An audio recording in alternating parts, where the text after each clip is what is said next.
Puerto Rico, 16 de diciembre de 2025. Hoy tenemos sobre la mesa un paquete de 4 nuevas leyes recién aprobadas. La primera establece un día oficial para la concientización sobre la leucemia infantil. La segunda actualiza el apoyo a las familias militares para incluir, y esto es interesante, a la Fuerza Espacial. Sí. La tercera alinea la celebración del Día de la Manufactura con la de Estados Unidos. Y la última, que tiene un gran alcance, unifica una serie de derechos y beneficios para adultos mayores y personas con diversidad funcional. Fíjate, lo más curioso de estas leyes es que, aunque a primera vista no tienen nada que ver una con la otra, salud, defensa, economía, derechos sociales. Claro, son temas muy distintos. Exacto. Pero si las miras con detenimiento, todas cuentan la misma historia. Es la historia de un esfuerzo por, digamos, formalizar, actualizar y alinear las estructuras de apoyo de la isla con las realidades de hoy. Cada una, a su manera, intenta poner la casa en orden. Me gusta esa idea, poner la casa en orden. Vamos a meternos de lleno con la primera, si te parece, que toca un tema muy sensible. La ley que declara el 4 de septiembre como el Día de la Concientización sobre la Leucemia Infantil. Los datos que se presentan son bastante impactantes. Impactantes y, lamentablemente, muy claros. La leucemia es el cáncer más común en niños y adolescentes a nivel mundial. Representa casi 1 de cada 3 diagnósticos de cáncer en esa población. 1 de cada 3 es una cifra altísima, altísima. Y en Puerto Rico la estadística es aún más específica. La leucemia infantil es el 27.5% de todos los cánceres en menores. O sea, supera a los tumores del sistema nervioso o a los linfomas. Es sin duda el enemigo número 1 en la oncología pediátrica de la isla. Y la ley detalla los tipos. La leucemia linfocítica aguda, la LLA, que es la más frecuente, sobre todo en niños de 2 a 5 años, y la leucemia mieloide aguda. Pero hay un punto que me llamó mucho la atención. Se recalca que no existen pruebas de detección precoz. No las hay. Es decir, no hay una mamografía o una colonoscopia para esto. La única herramienta es estar atentos a los síntomas. Exacto, y esa es la clave que justifica toda la ley. Cuando no tienes una herramienta de detección masiva, tu mejor arma es la información. Que los padres, los maestros, los pediatras sepan reconocer las señales de alerta. Fatiga, moretones, sin causa, ese tipo de cosas. Ese tipo de cosas. Por eso, la ley va más allá de un simple gesto en el calendario. Ok, pero seamos honestos. ¿Un día de concientización realmente cambia algo en la práctica?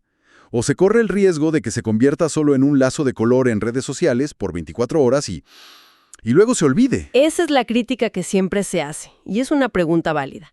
La diferencia aquí está en el artículo 3 de la ley.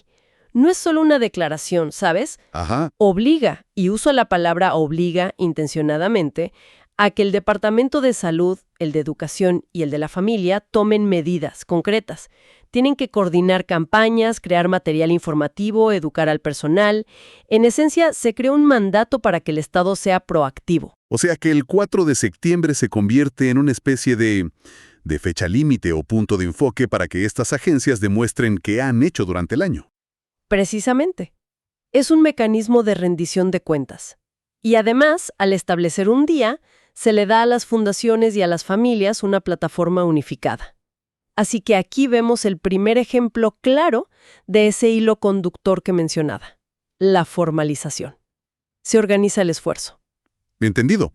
Y hablando de estructuras y de cómo se adaptan, la siguiente ley nos lleva de la salud pública a la defensa nacional, pero con un giro, casi de ciencia ficción. Totalmente.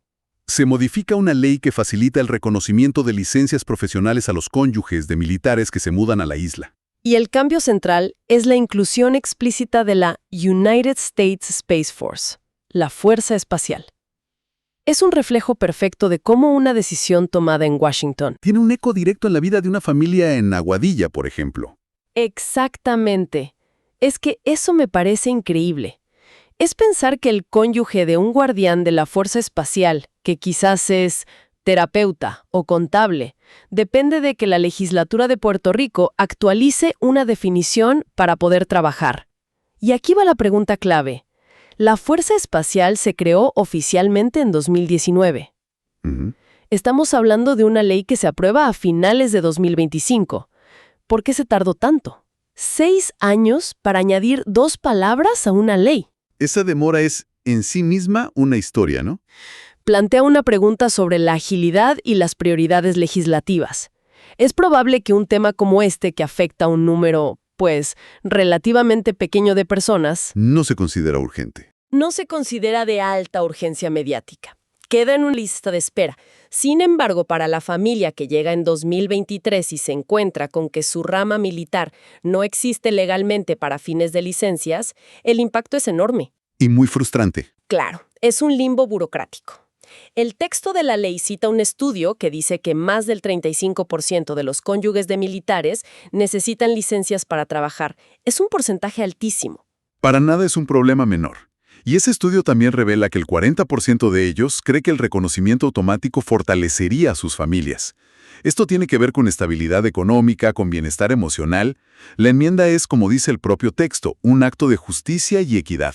Pero es un caso de libro de actualización legislativa, como decías. Un ajuste reactivo. Totalmente reactivo, no proactivo, pero... Absolutamente necesario para que el sistema sea coherente. Y esa misma idea de alinearse con una estructura más grande, en este caso la federal, la vemos también en la economía. Hay una ley que a primera vista parece un cambio trivial, casi cosmético. Sí, Se cambia la fecha de celebración del Día de la Manufactura. parece trivial, pero es una decisión muy estratégica. Se mueve la celebración al primer viernes de octubre, ¿Por qué? porque esa es la fecha en que se celebra el Manufacturing Day en todo Estados Unidos. Ah, claro. Es una jugada para sincronizar relojes. ¿Y qué se gana con esa sincronización? Más visibilidad. Mucho más que eso. Se inserta a Puerto Rico en la conversación nacional sobre la industria. Cuando las grandes corporaciones, los inversores, los medios en Estados Unidos hablen de manufactura en octubre, Puerto Rico estará celebrando al mismo tiempo, mostrando sus capacidades. Claro, tiene sentido. El documento lo enmarca dentro de un esfuerzo por posicionar a la isla como un pilar de la manufactura.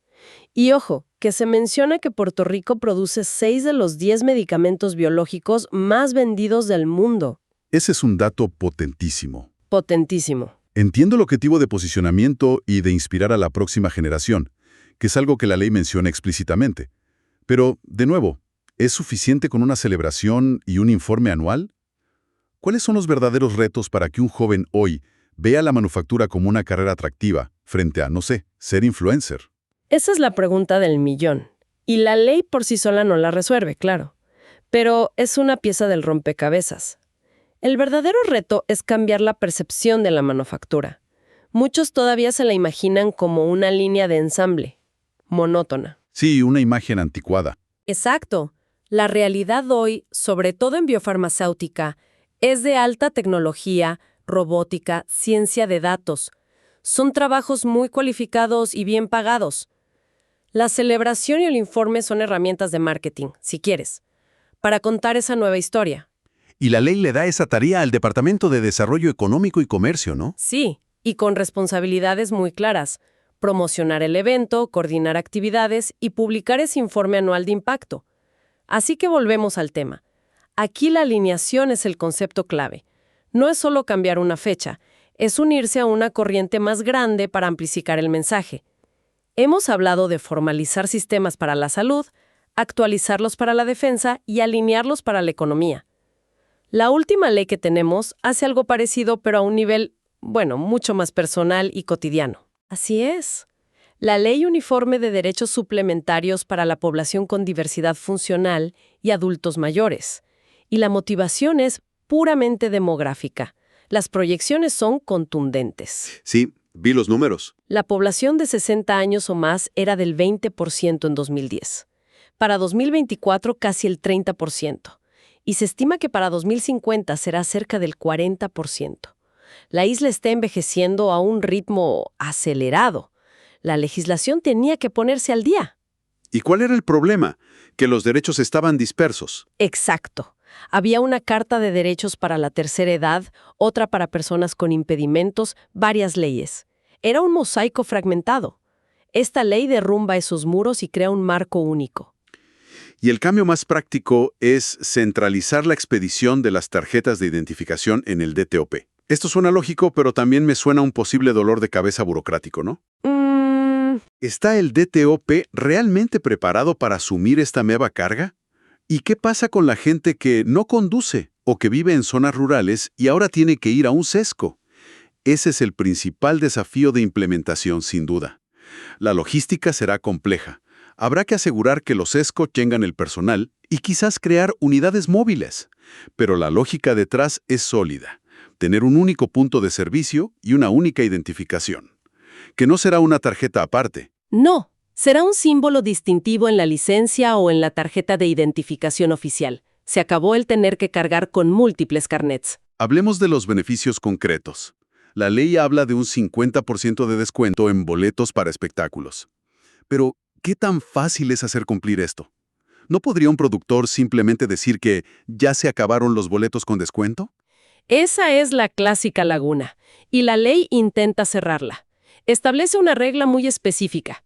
Los promotores deben reservar un mínimo del 5% del total de los boletos para este fin. Y si no se venden, solo pueden liberarlos al público general 5 días antes del evento. Eso le da una ventana de oportunidad real a la gente. Exacto. Obviamente, la fiscalización será clave, pero va más allá del ocio.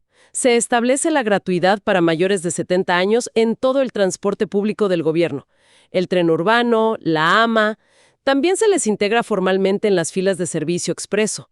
En esencia, este es el ejemplo más claro de unificación y formalización. Tomar derechos dispersos y empaquetarlos en un sistema único y más simple. Mucho más simple y digno para el ciudadano. Entonces, repasando el día, hemos visto 4 leyes muy diferentes en la superficie. Una para la concientización sobre una enfermedad infantil. Otra para el apoyo a familias de la Fuerza Espacial.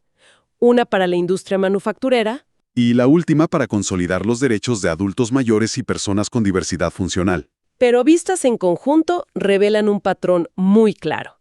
El tema recurrente, como decíamos al principio, es la modernización del andamiaje legal y social de Puerto Rico.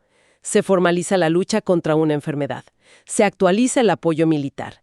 Se alinea una estrategia económica con Estados Unidos. Y se unifica un sistema de derechos sociales que estaba fragmentado. Un esfuerzo deliberado por adaptar las reglas del juego. Exacto, a las realidades del presente. Cada una de estas leyes responde a una necesidad clara y reconoce a un grupo específico. La pregunta que me queda flotando en el aire es, ¿qué nos dice la elección de estos 4 temas sobre los desafíos que el gobierno percibe como los más urgentes? Y quizás más importante, ¿qué grupos, qué industrias o qué problemas sociales siguen esperando en esa lista? Por una formalización similar de su reconocimiento y apoyo.